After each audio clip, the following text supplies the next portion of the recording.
بسم الله الرحمن الرحيم. الحمد لله رب العالمين والعاقبة للمتقين والصلاة والسلام على أشرف الأنبياء والمرسلين ومن تبعهم بإحسان وإيمان إلى يوم الدين وبعد.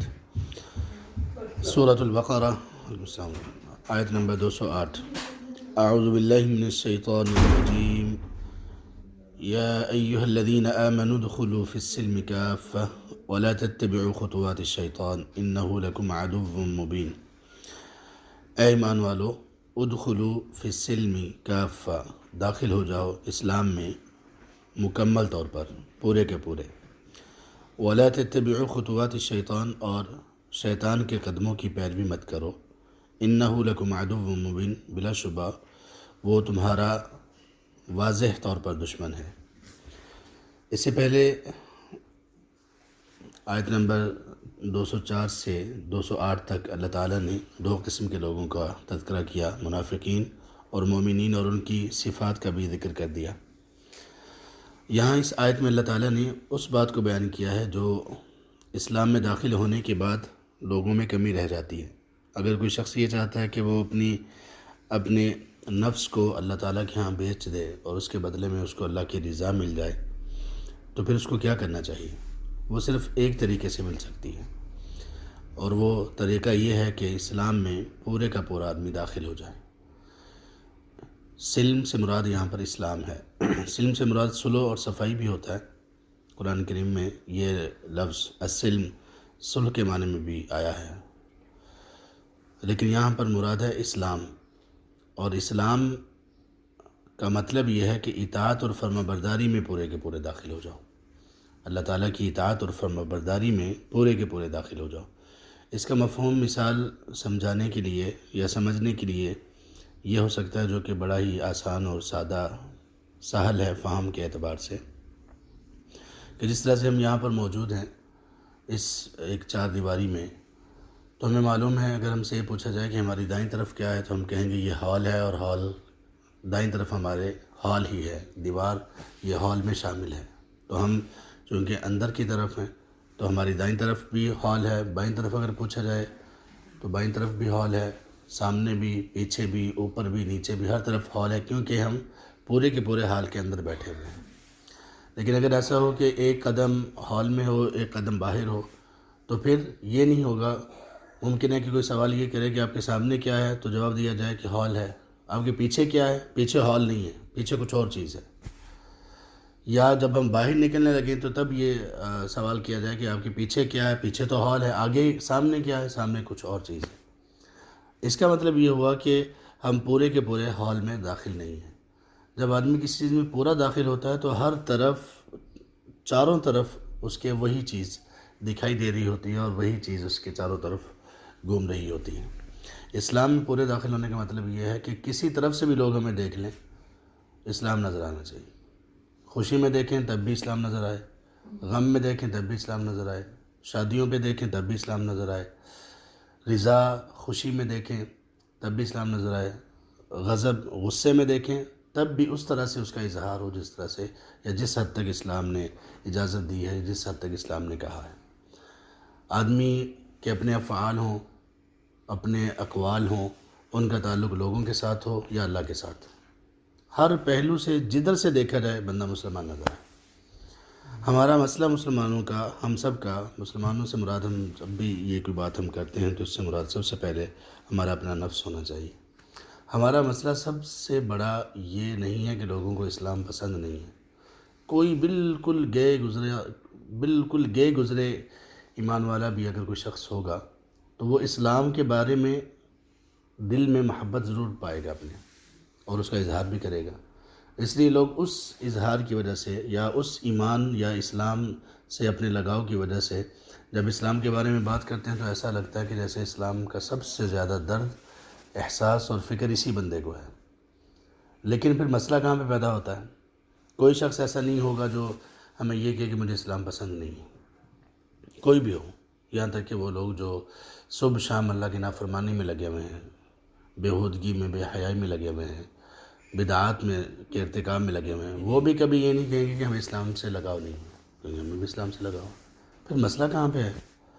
جب سب کو اسلام سے لگاؤ ہے، سب ہی اسلام کو چاہتے ہیں، سب ہی اسلام پر ہیں، تو مسئلہ پھر کہاں آتا ہے؟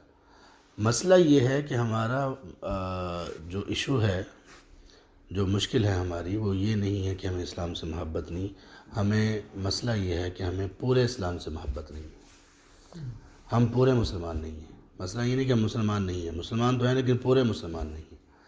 اب اللہ ہم سے یہ چاہتے ہیں کہ جس طرح ایک بندہ اسلام پر نہیں ہے، اس کے لیے اسلام قبول کرنا فرض اور واجب ہے، اسی طرح جو شخص اسلام قبول کر لیتا ہے اس پر یہ واجب اور فرض ہے کہ وہ اب اسلام میں پورا داخل بھی ہو جائے۔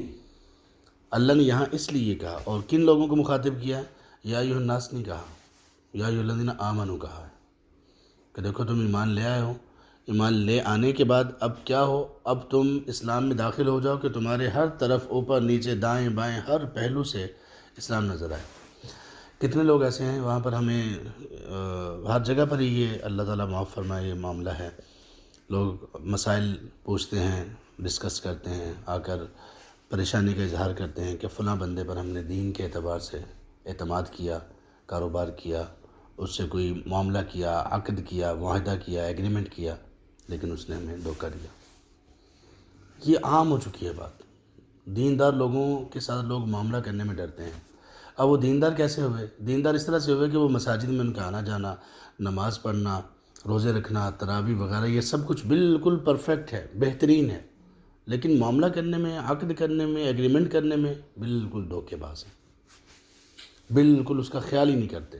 غلطی، کمی، کوتاہی کا ہو جانا یہ کچھ بعید نہیں ہے، لیکن ایک آدمی کسی ایک غلطی کے اوپر اس طرح سے اڑے کہ وہ کرتا چلا جائے تو یہ مجرمانہ غفلت ہے، یہ بڑا مسئلہ ہے۔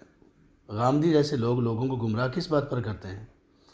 ایک پچھلے دنوں ایک بات اس نے بیان کیا، وہ ہے تو بالکل ٹھیک، اس کی وجہ سے لوگ پھر اس کے طرف مائل ہوتے ہیں۔ وہ کہتا ہے ایک تو ہمیں یہ جو فضائل ہے نا، اس کا مفہوم یہ تھا کہ یہ جو فضائل ہے نا، ان چیزوں نے لوگوں کو اسلام سے دور کر دیا۔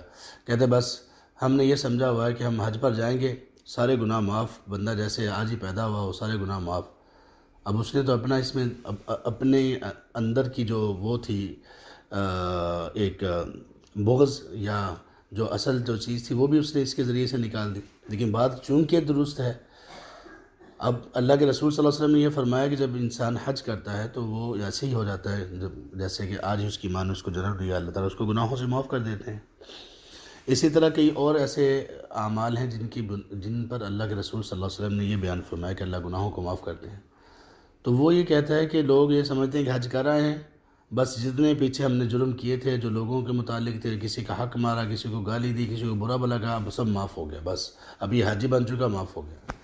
کہتا ہے اس طرح کی چیزوں نے لوگوں کو خراب کر دیا۔ بھئی تمہارا جو حج ہے، تمہاری جو چیزیں ہیں وہ تمہارے اپنے ساتھ ہیں، لوگوں کے ساتھ معاملہ تم اپنا کلیئر رکھو گے۔ تو یہ بات یہاں بالکل درست ہے، اور یہ بات اس کی نہیں بلکہ نبی صلی اللہ علیہ وسلم کی ہے۔ پچھلے دنوں میں ایک ورکشاپ، پورے دن کی ورکشاپ تھی، وہ کروائی، اس کا ٹاپک تھا بٹوین اسپیچ اینڈ سائلنس۔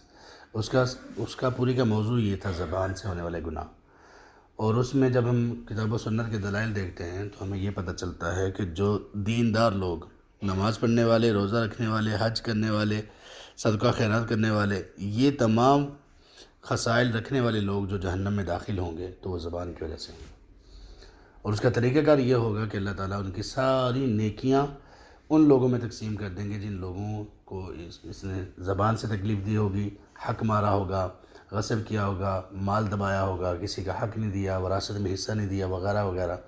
اللہ ان کی نیکیاں ان میں تقسیم کر دیں گے، لیکن لوگ ابھی بھی باقی ہوں گے جن پر اس نے ہاتھ یا زبان سے ظلم کیے ہوں گے، ان کے گناہ اس کے نام اعمال میں ڈال کر اس کو جہنم میں داخل کر دیا جائے گا، اور اس کو نبی صلی اللہ علیہ وسلم نے مفلس کہا۔ اور اس خاتون کا بڑی ہی جھنجھوڑ کے رکھ دینے والی وہ حدیث ہے، ہمیشہ یاد رکھنی چاہیے۔ نبی صلی اللہ علیہ وسلم کے سامنے ذکر کیا گیا، ابو داؤد میں حدیث ہے کہ ایک خاتون ہے، کثرت سے نمازیں پڑھتی ہے، مطلب فرائض کے علاوہ نوافل بھی کثرت سے پڑھتی ہے، اور کثرت سے روزے رکھتی ہے یعنی نفلی، صدقہ و خیرات بھی بہت کرتی ہے۔ یہ خوبیاں کتنی بڑی بڑی خوبیاں ہیں، لیکن ایک خامی ہے، وہ کیا؟ کانت تؤذی جیرانہا بلسانہا، اپنے ہمسایوں کو اپنی زبان سے تکلیف دیتی ہے۔ جیران سے مراد گھر میں رہنے والے لوگ بھی ہیں، ساتھ ہمسائے بھی ہیں، عزیز و اقارب بھی ہیں، کولیگز وغیرہ بھی ہیں، آفس میں، سب جیران میں سب لوگ آ جاتے ہیں۔ آپ صلی اللہ علیہ وسلم نے صرف 2 لفظ جواب میں 2 لفظ کہے، ہیا فی النار، جہنم میں جائے گی۔ آدمی کبھی توقع نہیں کرتا کہ آپ صلی اللہ علیہ وسلم یہ جواب دیں گے، جس نے یہ حدیث نہیں سنی ہوتی۔ میں یونیورسٹی میں پڑھاتے ہوئے بھی پوچھتا ہوں اپنے اسٹوڈنٹ سے کہ یہ بات ہے، یہ اس طرح سے کہا گیا آپ صلی اللہ علیہ وسلم سے، آپ بتائیں کہ آپ کے خیال میں آپ صلی اللہ علیہ وسلم نے کیا کہا ہوگا؟ تو کوئی یہ کہتا ہے آپ نے یہ کہا ہوگا بری بات ہے، کوئی کہتا ہے کہ یہ کہا ہوگا کہ وہ اس کو ایسا نہیں کرنا چاہیے، لیکن کوئی اتنے سخت جواب کا کوئی بھی توقع نہیں رکھتا کہ اتنا سخت آپ نے جواب دیا ہوگا۔ ڈائریکٹ آپ نے کہا جہنم میں جائے گی۔ اب وہ جہنم میں کس طرح سے جائے گی؟ یہ جو پہلے والی حدیث کی طرف اشارہ میں نے کیا کہ مفلس بن جائے گی بیچاری، اپنی نیکیاں ساری، نماز روزہ وغیرہ سب کچھ وہ کھو دے گی، دوسروں کو دے دے گی، اور اس کے دوسروں کے گناہ اپنے سر ڈال کر یہ جہنم میں چلی جائے گی، کیونکہ زبان سے تکلیف پہنچاتی تھی۔ تو اسلام میں پورے کے پورے داخل ہونے کا مطلب یہ ہے کہ جو حقوق اللہ ہیں ان کو بھی پورا کیا جائے، جو حقوق العباد ان کو بھی پورا کیا جائے۔ اسی لیے جو توبہ کی شرائط ہیں، توبہ کی شرائط میں سے ایک شرط جو لوگوں کے ساتھ گناہ کا اگر تعلق ہو تو تب تک بندے کی توبہ قبول نہیں ہے جب تک کہ بندہ اس بندے سے معافی نہ مانگ لے جس کے ساتھ اس کا جرم کا معاملہ ہے، بے شک وہ جتنا مرضی نیک ہو۔ اللہ سے استغفار اس نے کرنی ہے، لیکن لوگوں کے ساتھ معاملہ جب تک وہ اپنا کلیئر نہیں کرے گا اللہ اس کو معاف نہیں کریں گے۔ اصول یہ ہے۔ ہاں اس کے بعد اگر دنیا سے اسی طرح چلا گیا، شرک اس نے نہیں کیا، تو آگے اللہ کی منشا اور اللہ کی رضا پر ہے، اللہ کی مشیت پر ہے، اللہ چاہے تو اس کو معاف کر دیں، لیکن اس نے اصول کے خلاف کیا ہے۔ اس لیے آپ صلی اللہ علیہ وسلم نے فرمایا، صحیح بخاری میں ہے، من كانت عنده مظلمة لأخيه فليتحلله منه اليوم، اگر کسی بندے کا اپنے بھائی کے ساتھ کوئی معاملہ، کوئی گناہ، کوئی ظلم کا معاملہ ہے تو اس کو آج ہی کلیئر کر لے، فليتحلله منه اليوم، آج ہی اس سے نکل جائے، ورنہ ایسا نہ ہو کہ کل پھر اس کو اپنی نیکیاں دینی پڑیں اور گناہ دوسروں کے لینے پڑیں، اور اس کے بعد پھر اس کا انجام اور ٹھکانہ جہنم ہو جائے۔ یہ ہے اسلام۔ اگر یہ چیز ہم میں آ جائے، اللہ اکبر، یہ اسلام کو ریکوائرڈ ہے، بالکل یہ ریکوائرڈ ہے۔ بڑا معاملہ اس پہ خراب ہوتا ہے۔ اللہ تعالیٰ لین دین میں بھی ہمیں اچھا کرے، خوشی کے موقع پر بھی اچھا کرے، ہمیں ہر جگہ پر اللہ تعالیٰ ہمیں اچھا کر دے۔ اور یہ بات کہ اصل میں 2 موقع ایسے ہیں جس پہ بندہ اسلام یا کسی بھی معتدل کیفیت میں نہیں رہتا۔ ایک ہے خوشی کا موقع اور ایک ہے غم کا موقع۔ یہ دونوں مواقع ایسے ہیں جو بندے کو اپنے اعتدال سے نکال دیتے ہیں۔ مومن نہیں نکلتا لیکن لوگ نکل جاتے ہیں۔ اس لیے آپ صلی اللہ علیہ وسلم نے ایک مرتبہ آپ نے کہا کہ جو میں کہتا ہوں وہ لکھ لیا کرو، تو کسی صحابی نے کہا، اللہ کے رسول آپ کبھی خوشی میں ہوتے ہیں کبھی غصے میں ہوتے ہیں، یہ کہنے کی ضرورت کیوں پیش آئی؟ آپ کہہ رہے ہیں کہ میں جو کہتا ہوں وہ لکھ لیا کرو۔ صحابی نے کہا، اللہ کے رسول آپ تو کبھی خوشی میں بھی ہوتے ہیں اور کبھی غصے میں ہوتے ہیں۔ اس لیے کہ بشری تقاضا یہ ہے کہ انسان خوشی میں اور غصے میں، ان 2 کیفیات میں جب ہوتا ہے تو تھوڑی سی اونچ نیچ ہو جاتی ہے۔ تو اس لیے کہا، اللہ کے رسول آپ جو کہتے ہیں میں لکھ لیا کروں، آپ بے شک غصے میں بھی ہوں، آپ بے شک خوشی میں بھی ہوں۔ تب آپ نے فرمایا کہ میں جو کہتا ہوں لکھ لیا کرو، کیونکہ اس زبان سے حق کے سوا کچھ نہیں نکلتا، بے شک غصہ ہو بے شک کچھ بھی ہو۔ غصہ بھی آپ نے جو کیا دیکھ لیں، اسامہ رضی اللہ عنہ پر غصہ کیا جب انہوں نے وہ بنو مخزوم قبیلے کی خاتون کی سفارش کی تھی جن سے چوری ہو گئی تھی۔ ہم نے کیا کہا تھا، لو ان فاطمہ بنت محمد سرقت، اگر فاطمہ بنت محمد بھی چوری کرتی تو محمد ان کا بھی ہاتھ کاٹ دیتے، اور اب سخت غصے میں تھے۔ آپ نے اس طرح سے غصے کا اظہار کیا، تو غصے کا اظہار بھی آپ صلی اللہ علیہ وسلم کا کبھی بھی ناحق نہیں تھا۔ تو یہ مطلب ہے کہ اللہ تبارک و تعالیٰ ہم سے یہ چاہتے ہیں کہ ادخلوا فی السلم کافہ، پورے کے پورے اسلام میں داخل ہو جاؤ۔ ولا تتبعوا خطوات الشیطان، شیطان کے قدموں کی پیروی نہ کرو۔ اب شیطان کے قدم یہاں پر کیا ہیں؟ وہ یہ ہیں کہ وہ آپ کو اسلام سے نہیں روکے گا، آپ کو پورے اسلام سے روکے گا۔ کیا کہہ کر، یار کوئی بات نہیں، اللہ معاف کرنے والے ہیں۔ اب یہ اللہ غفور الرحیم ہونا جو کہ بات سچ ہے، لیکن شیطان نے اس ایک جملے کی وجہ سے کئی لوگوں کو گمراہ کر دیا، اللہ غفور الرحیم۔ اب اللہ غفور الرحیم یہ کب کہتے ہیں لوگ؟ جب جرم کر رہے ہوتے ہیں، جب اللہ کی نافرمانی کر رہے ہوتے ہیں۔ حالانکہ اللہ غفور الرحیم ہے، اس کا موقع محل وہ ہے جب بندہ نیکی کرے، اس کے بعد بندہ کہے کہ اللہ غفور الرحیم۔ گناہ کے بعد اللہ غفور الرحیم والا یہ معاملہ نہیں ہونا چاہیے۔ گناہ کے بعد کیا کرنا چاہیے؟ ربنا ظلمنا انفسنا وَإِن لَّمْ تَغْفِرْ لَنَا وَتَرْحَمْنَا لَنَكُونَنَّ مِنَ الْخَاسِرِينَ۔ گناہ کے بعد یہ ہونا چاہیے۔ ابو بکر صدیق رضی اللہ عنہ نے پوچھا، اے اللہ کے رسول مجھے کوئی دعا سکھائیے جو میں نماز میں کروں۔ سب سے افضل امتی نے سب سے افضل نبی سے پوچھا ہی، جتنی بھی امتیں گزری ہیں تمام امتوں میں سے سب سے افضل شخصیت ابوبکر صدیق رضی اللہ عنہ، اور انبیاء میں نبی صلی اللہ علیہ وسلم. تو افضل امتی نے افضل نبی سے پوچھا کہ آپ مجھے نماز میں کچھ پڑھنے کے لیے بتائیے. تو آپ نے کیا سکھایا؟ اللہم انی ظلمت نفسی ظلما کثیرا ولا یغفر الذنوب الا انت فاغفر لی مغفرۃ من عندک وارحمنی انک انت الغفور الرحیم. کس موقع پہ سکھایا؟ نماز پڑھی جا رہی ہے، نماز پڑھنے کے بعد سکھایا کہ اب کہو. تو ہم لوگوں نے غفور الرحیم، اللہ غفور الرحیم ہے، اس کا کب اس کو دہرانا شروع کیا؟ گناہ کرتے ہیں یا کرنا ہو تو کیا کہتے ہیں؟ اللہ غفور الرحیم ہے. نماز پڑھ لو، میں بس پڑھ لوں گا اللہ غفور الرحیم، اللہ معاف کرنے والے. تو معاف تو کرنے والے ہیں، لیکن کیا معاف کرنے کے لیے کچھ کرو گے تو اللہ تعالیٰ معاف کریں گے نا. اللہ تعالیٰ نے اس کو مشروط کر دیا. تو کہا وَلَا تَتَّبِعُوا خُطُوَاتِ الشَّيْطَانِ، تم شیطان کے قدموں کی پیروی مت کرو. یہ نہ سوچو کہ نہیں میں اتنا تو عمل کر رہا ہوں، اتنا تھوڑا بہت اگر ہو بھی گیا تو کوئی بات نہیں ہے. خاص طور پر لوگوں کے معاملات کے بارے میں، حقوق العباد کے سلسلے میں. إِنَّهُ لَكُمْ عَدُوٌّ مُّبِينٌ، بے شک وہ تمہارا بڑا کھلا اور واضح دشمن ہے. فَإِن زَلَلْتُم مِّن بَعْدِ مَا جَاءَتْكُمُ الْبَيِّنَاتُ، سو اگر تم پھسل گئے اس کے بعد کہ تمہارے پاس واضح آیات، واضح نشانیاں، بینات آ گئیں، یعنی اسلام کی تعلیمات آ گئیں. فَاعْلَمُوا، تو جان رکھو، ان اللہ عزیز حکیم، یقین کر لو یقیناً اللہ تعالیٰ غالب ہیں اپنے فیصلے پر اور حکمت والے ہیں. یعنی یہ ساری باتیں جب تمہیں علم میں آ گئیں، تمہارے علم میں جب تم نے یہ جان لی کہ کس طرح سے اسلام میں داخل ہونے کا پورا داخل ہونے کا حکم ہے، شیطان کے قدموں کی پیروی نہیں کرنی، لیکن پھر تم اگر اس سے پھسل گئے تو پھر یاد رکھو کہ اللہ تعالیٰ اپنے فیصلے پر غالب ہے. یعنی کسی وقت بھی کوئی بھی فیصلہ تمہارے بارے میں کیا جا سکتا ہے، تمہاری گرفت ہو سکتی ہے، تمہارے زندگی کو ختم کیا جا سکتا ہے.